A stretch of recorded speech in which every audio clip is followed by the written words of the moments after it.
Hi, Emily. Marnie and I are super excited to have you on our show today.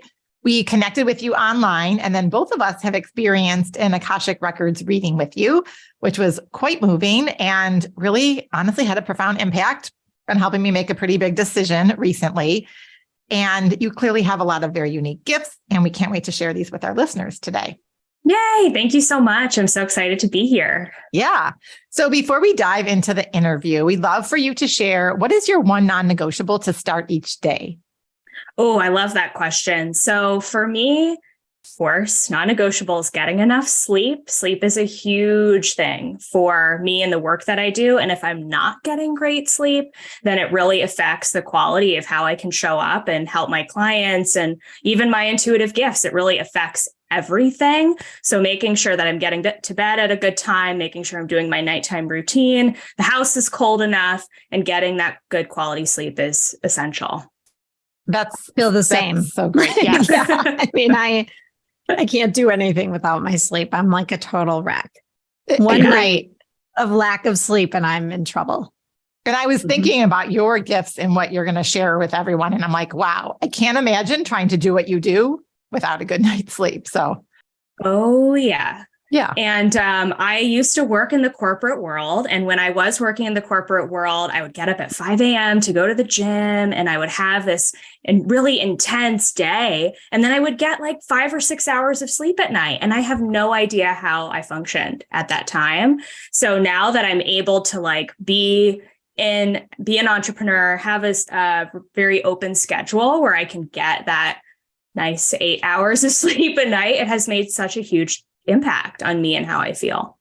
Well, Emily, we would love to hear how you came to uncover your psychic gifts. And you just mentioned you were in the corporate world. How did you change careers? And just give us a little snapshot of that, all of that in a nutshell. Yeah, absolutely. So I was fascinated by and obsessed with spirituality from a very young age. I was literally 8, 9, 10 years old, and I would watch TV shows about psychics with my mom. I would go to the bookstore and I would read books about spirituality, even as a kid, which is just kind of an odd interest for a child to be into, but I loved it. And I always wanted to be psychic. That was this thing I had. I had books on how to be psychic, and I always wanted that to be me. And what I didn't realize was, because we're taught in our society that a psychic is somebody who can see ghosts and who has this like vision where they're able to physically see psychic phenomena. I've never had that. So I always thought to myself, well, I guess that's just not me. I can aspire to be psychic, but it's just not a gift that I have. And it took me later on in life, when I went through what I call a spiritual reawakening, actually during the pandemic, to start realizing that my intuition and my intuitive gifts are a little bit different than what we're traditionally taught in the way that they show up. My psychic and intuitive gifts come through my claircognizance, which is clear knowing. So I just know things. And also my clairaudience, which is clear hearing. So I will hear things in my mind. And so learning how to work with my intuitive gifts as an adult, working with different teachers, I began to realize, wow, I actually was having psychic experiences as a kid, but because no one helped me train or showed me what that was or what was going on for me, I never was able to recognize that in myself. So that's a little bit about my spiritual journey. And during the pandemic, I was actually working in the corporate world. However, because of the pandemic, I started working from home. And at that time, I was working on building a business actually in the health and fitness coaching space. So I was working in my corporate job. I was building this health and fitness coaching business, and I was studying spirituality and intuition. And eventually, I felt this major call to pivot my new business into focusing on spirituality. And it totally took off. And I started doing readings for my fitness coaching clients at the time, which was really fun for me. And my clients loved it. And I started getting a lot of attention on social media, and was very lucky and fortunate that my business was able to help me quit my corporate job. So I've been doing this work now full time for the last 2 years, since 2021. And it's been just so much fun and such a joy. What a great story. And I love hearing these, little bit of a pandemic silver lining. That Totally. all this came together during the time that you were working your corporate gig from home. So that's really cool. So let's dive right in. I mentioned in the intro, Akashic Records, and we did talk about this previously on one episode, but it was quite a while ago. So for those listeners who are not familiar with this work, can you explain what are the Akashic Records and how can they help us become better versions of us or become our higher selves?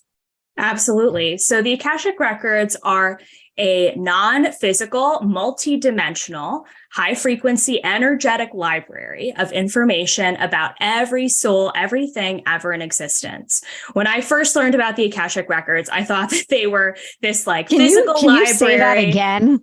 Yes. It's such a mouthful and it's such a lot mouthful to process. And I feel like our audience needs to hear that mouthful one more time.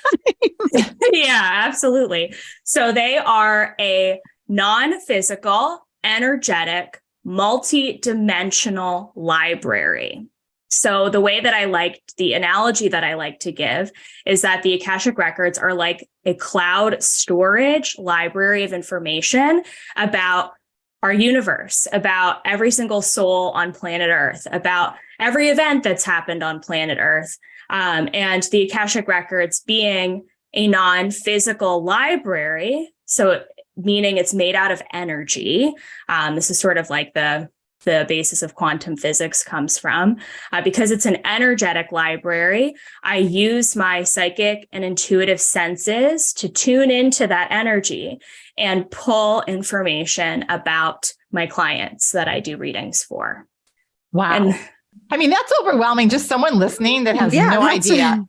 So there's information about every single person and every single event that's ever happened. It's just out there, but most people can't tap into that. And you have gifts that allow you to tap in for very specific people, which is what happened when Marnie and I both did readings with you. Well, and so interestingly enough, I kind of believe that everybody has the ability to tap in, but I'm not saying you don't have a gift, but I just think people just are on different levels of, I don't know what you want to call it, their spirituality or whatever.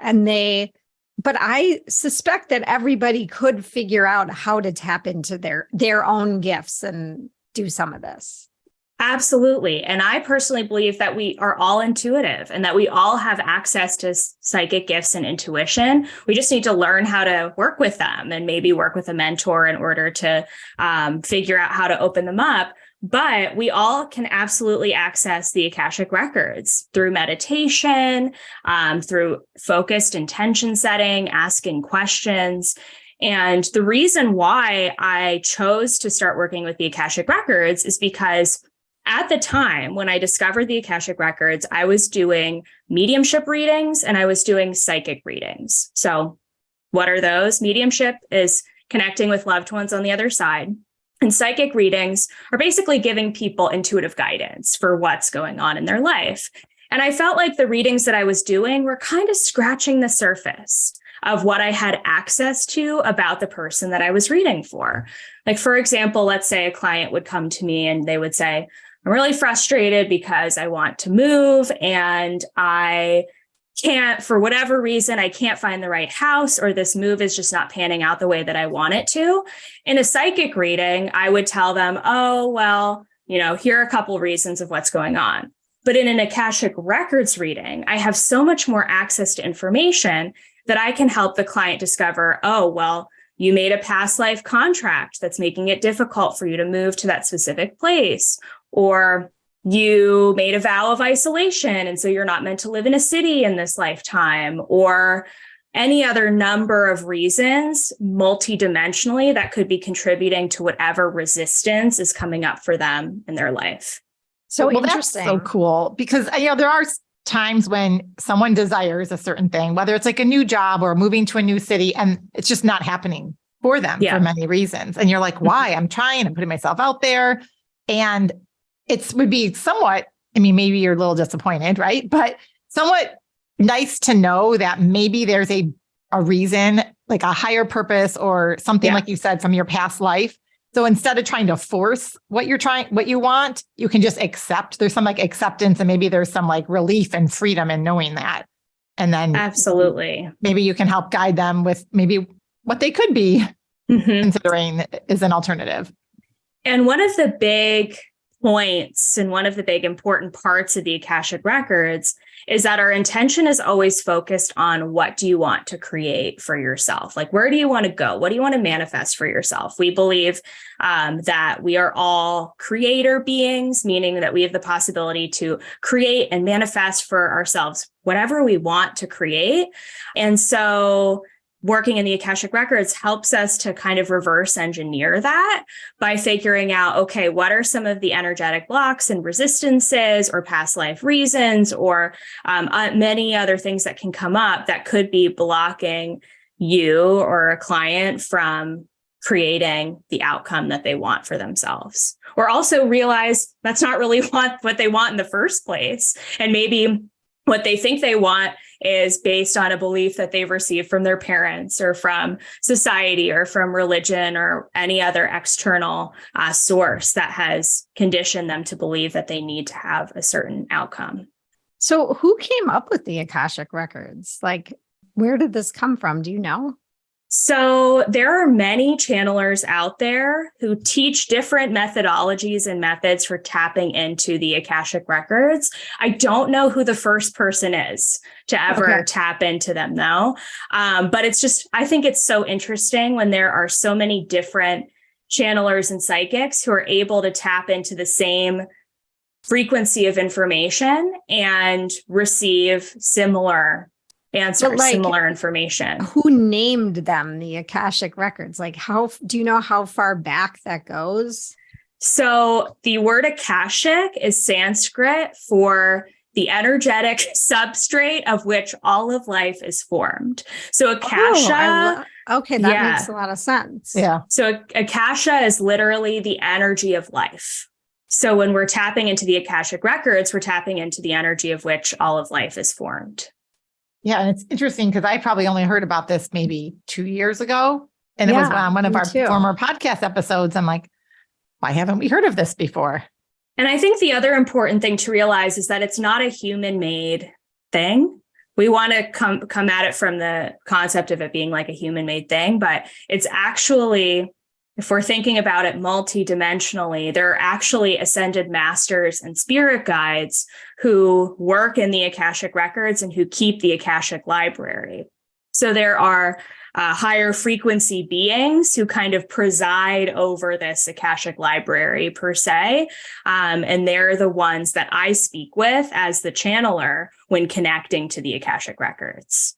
I was just going to say, for someone who maybe isn't religious, or I don't know if I would say spiritual, but they maybe would be skeptical of having a team of spirit guides. What would you say to help them, like, not necessarily believe, but I guess kind of believe that the Akashic Records could still, opening them up could still help them, guide them on their path or whatever?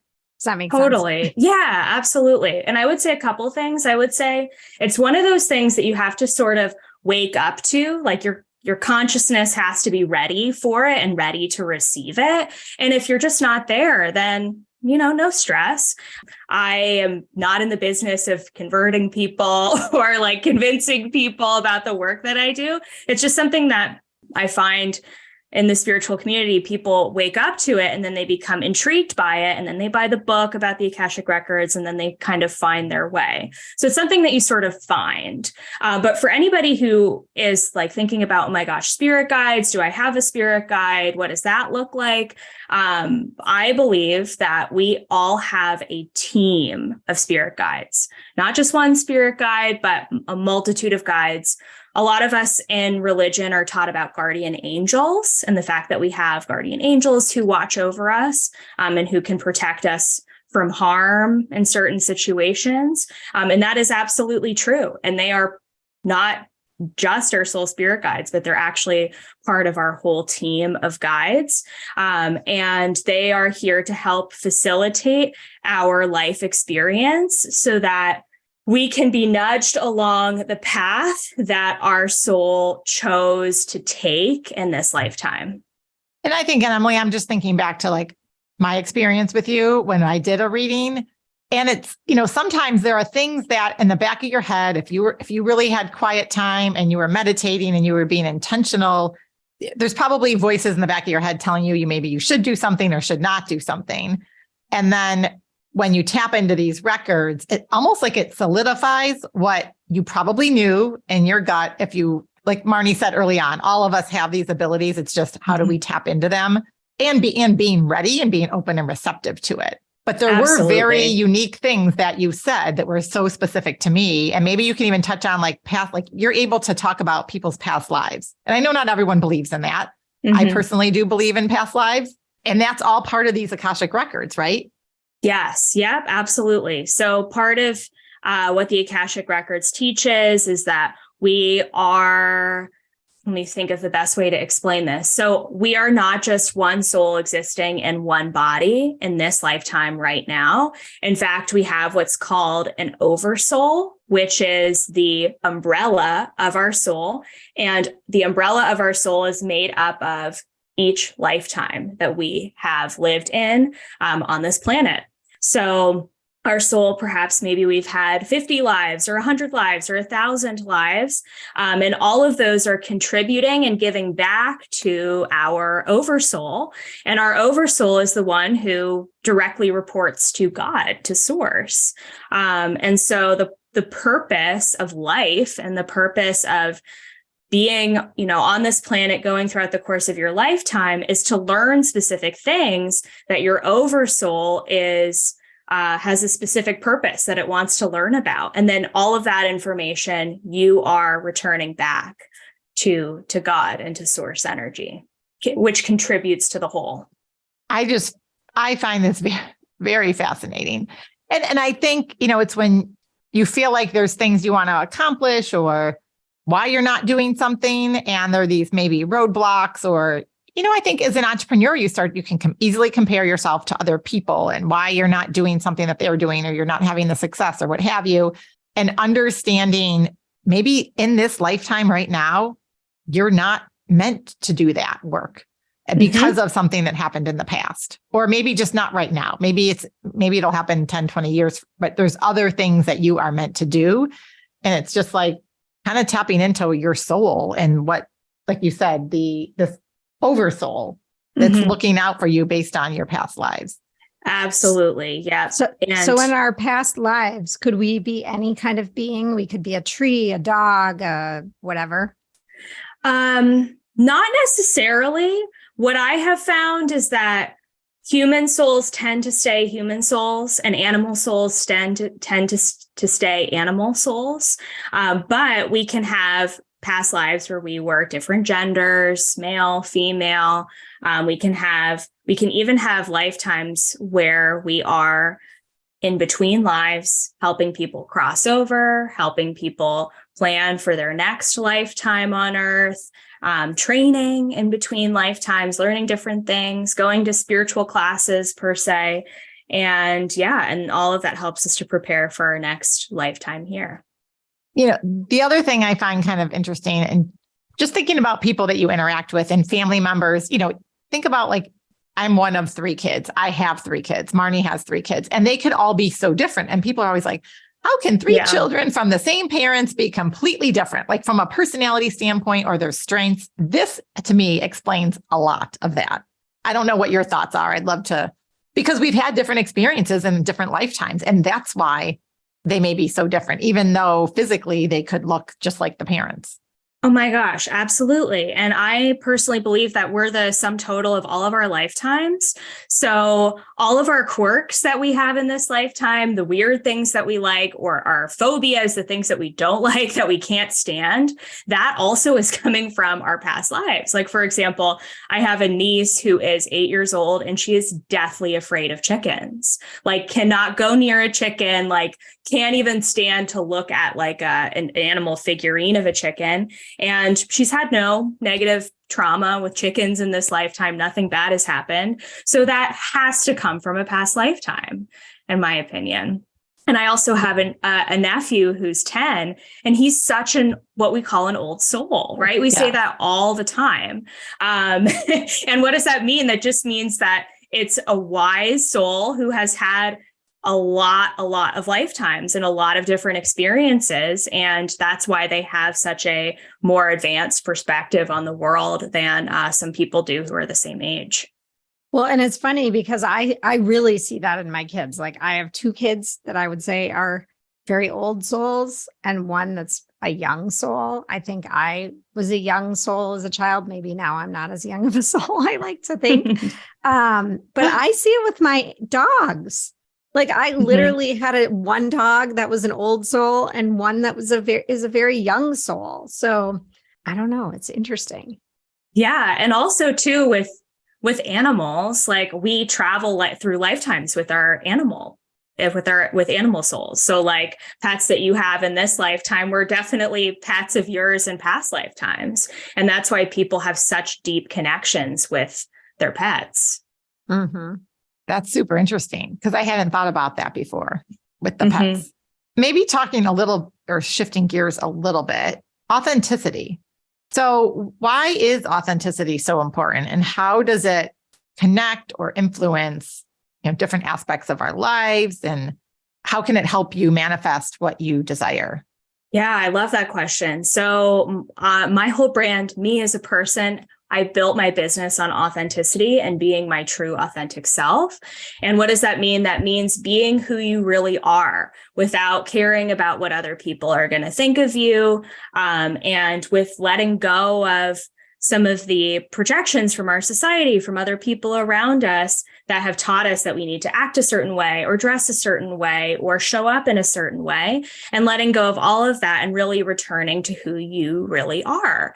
And that's who you were when you were born. So the moment that you're born, you are that person, but through your schooling and through the belief systems of your parents and through so many different aspects of, what we call nature, our environment, all of that kind of gets, and the things that we've been through, all of that kind of gets layered on top of who we are authentically. So to me, the journey of authenticity is peeling back those layers, of letting go of all of those layers of programming and conditioning and belief systems from other people and really returning to who you really are. And so what I believe is that the more authentic you are, meaning the more true you are to yourself, the easier it's going to be to follow a path that's meant for you. And because of that, when you're following a path that's meant for you, whether that be a career or a relationship that really feels authentic to you, it's going to be easier for you to attract the right opportunities, people, circumstances, etc. And like we were just talking about with the Akashic Records, if we're, what I was saying before, we choose a plan for ourselves in this incarnation. So if we're following that plan, it's going to be easier for us to navigate that and to manifest the things that we want. Well, it seems like things would just happen a little bit more effortlessly. Mm-hmm. Whenever you're working so hard for something that's not happening, that's to me like a sign, like maybe that's, even if you're trying to plan a trip and there's just like 5 different roadblocks to planning the trip with dates and flights and hotels and that sort of thing. It's like, well, maybe I should pivot and look somewhere else, Absolutely. Yeah. But it's funny because even when you see a sign about something, I do believe that they're coming from within. Like you're manifesting that sign deep down. If that makes sense. Yeah. And the universe is always going to reflect back to you what's going on internally. Mm-hmm. Yep. So it may seem like an outward sign, but really there's something in you that's creating that sign, if that makes sense, or making you notice that sign because your body knows that maybe that trip isn't the right thing for you or whatever it is. Mm-hmm. 100%. Yeah.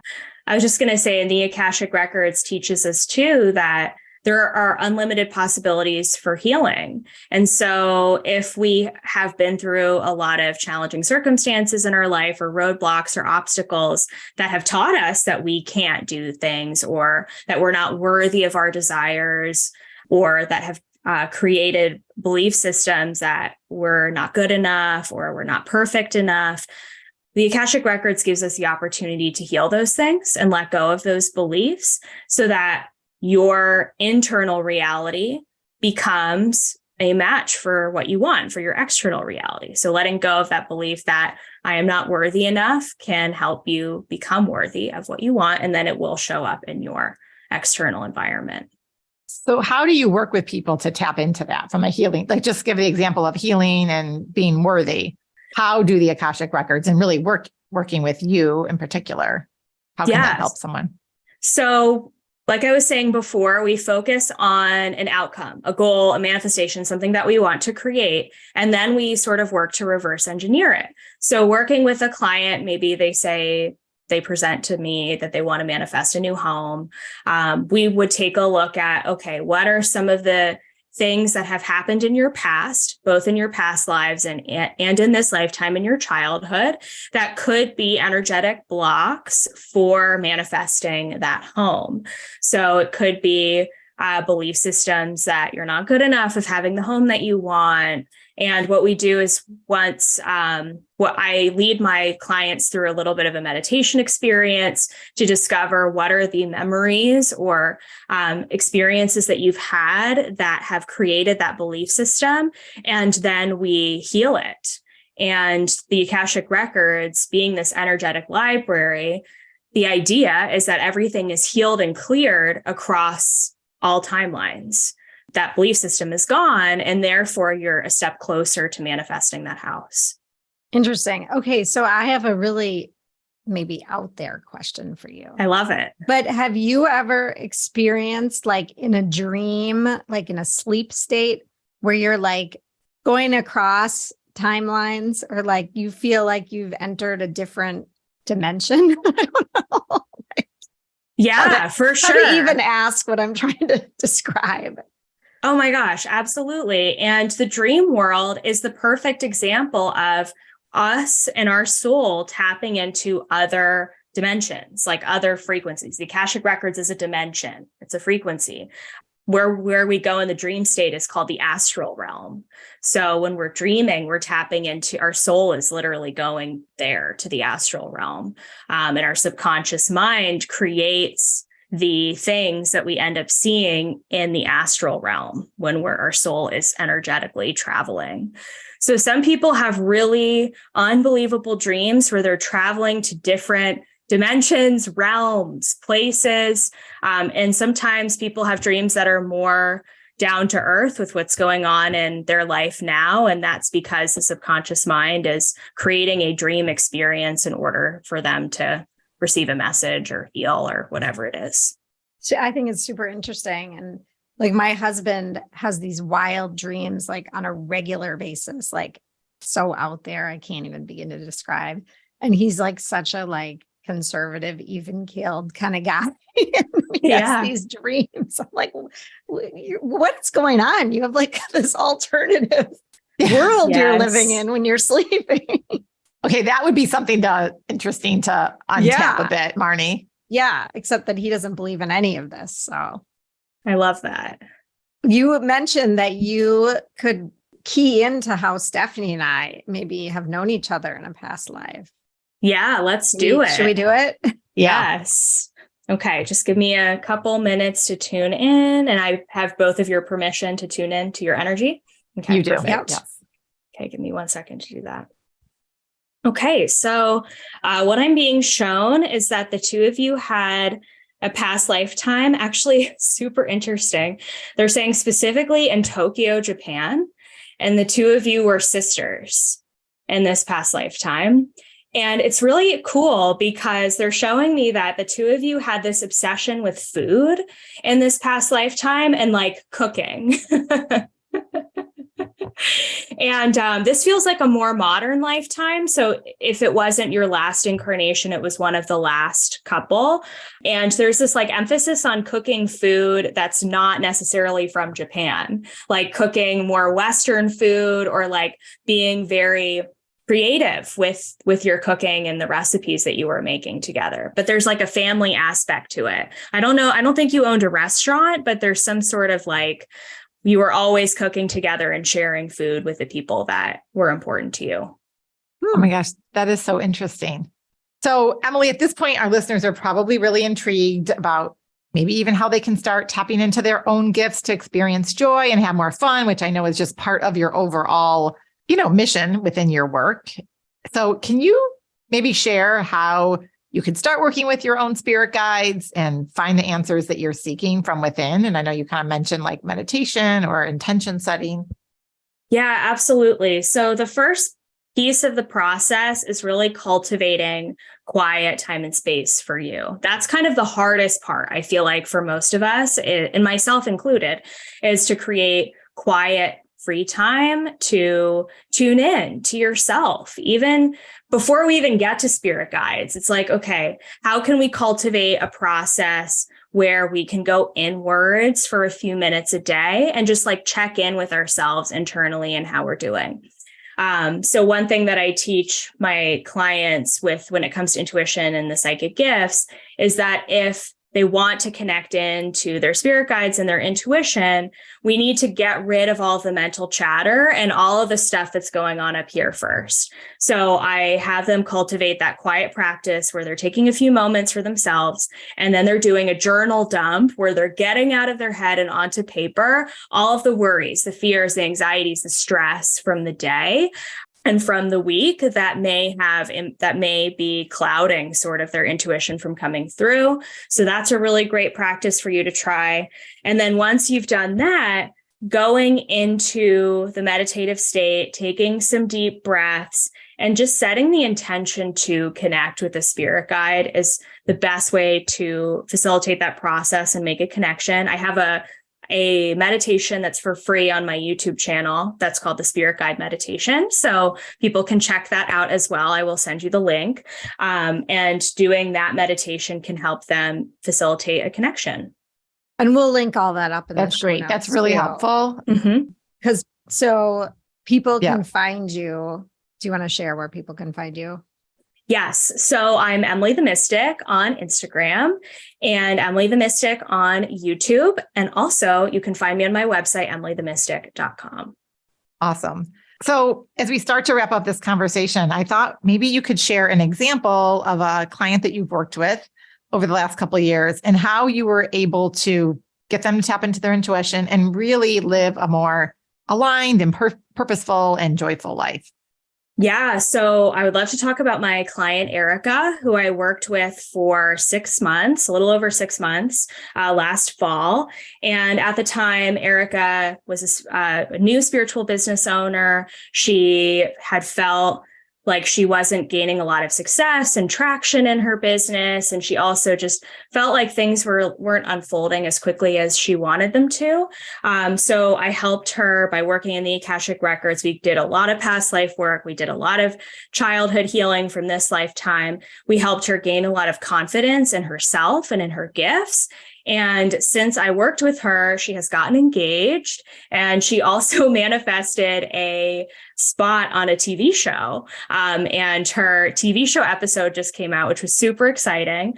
She's also had a ton of business opportunities come through. She does readings for a local business where she lives. And she's had a lot of financial success since we worked together. So that's been just so fun to see her evolve since we spent so much time together. Super cool. Yes.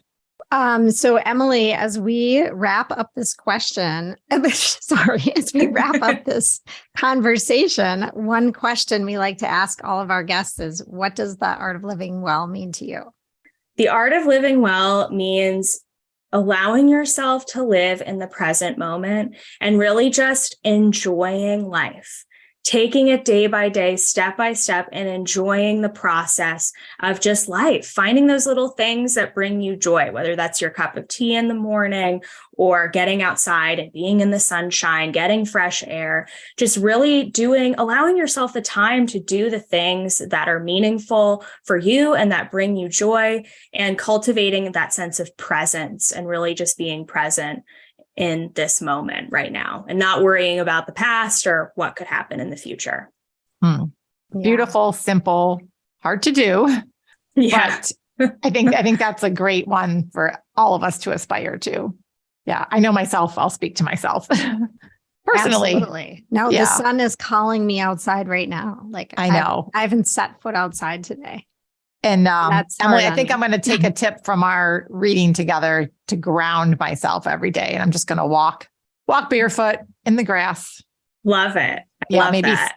sit out there and eat my lunch. And yeah. Yay. Yes. Sounds good. Well, thank you so much. You're so welcome. Thank you. This was very fun. And have a great day. Thank you so much. You too. Okay. Bye-bye. Bye. Bye.